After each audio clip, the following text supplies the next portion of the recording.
mana kini kone ilelenga. O tau tu awhanga e te mo ui kai ni ka wea. Ala piringi se sike talia mai e henga. No foa koe mate ki he lea. Nunua oe ofa ko e te kai mamai. E holo toa o e te whehalagi. Kai a musia hawole toa i he lai. O kone mata ana tola mono masani.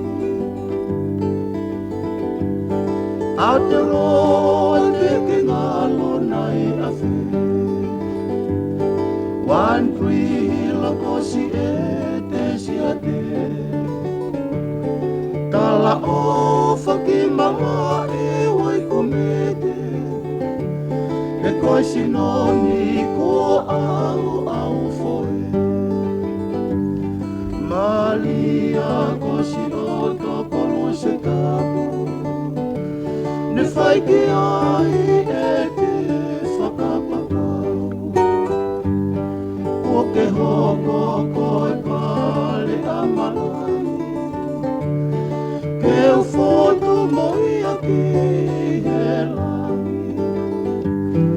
Malia kosi o tokoro se tapu. Ne whai ki ai e te whakapapau. Ko ke hoko koe pale a malani.